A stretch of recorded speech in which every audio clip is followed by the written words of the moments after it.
Today is a somber anniversary. 20 years ago today, Hurricane Katrina dealt a deadly blow to the Gulf Coast of Louisiana and Mississippi.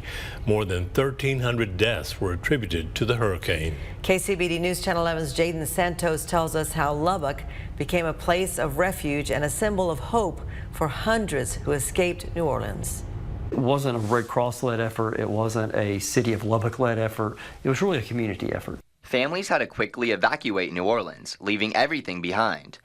Mark McDougall served as Lubbock mayor then. He opened the city of Lubbock and re-centered to any survivors, giving them a place of refuge. Within a half a day, Reese was set up with cots, and we don't know if we're getting 200 or 2,000.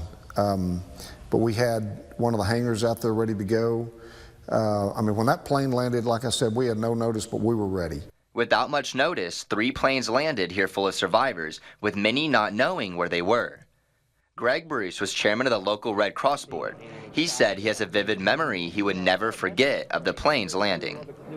He's walking down the stairs of an American Airlines plane, and he has shorts on, cowboy boots, oversized cowboy hat, and you can tell he's very nervous. You know, he's in a city he's probably never heard of before.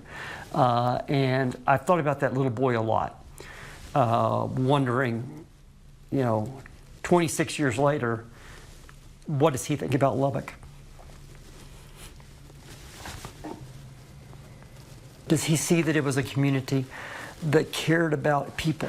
Does he see it as a community that wanted to give him and his family and others hope? Because that's really what Lubbock did. Kevin Overstreet was Lubbock's emergency management coordinator. He says in Lubbock, we help people no matter where you're from or what you need. And literally, these people had lost everything that they had owned, and including loved ones. And you know, we just put our arms around them and showed them a lot of love, and just made them feel at home, and provided everything that we could provide for them at that time. Bruce says there were hundreds of survivors at Reese. Many were scared, not knowing when they would be able to go home. I remember a young family came up and asked me at the shelter at Reese, where are we? And I said, you're in Lubbock, Texas. And they kind of laughingly said, but also seriously, what's a Lubbock? They didn't know.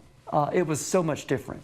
But the church communities, the business communities, everybody came together for one goal, and that is to help these people.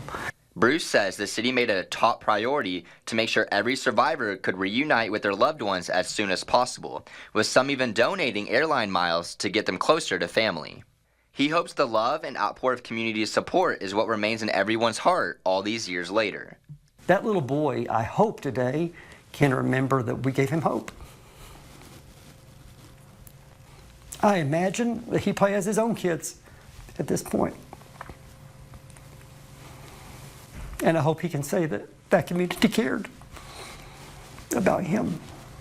Jaden Santos, KCBD News Channel 11.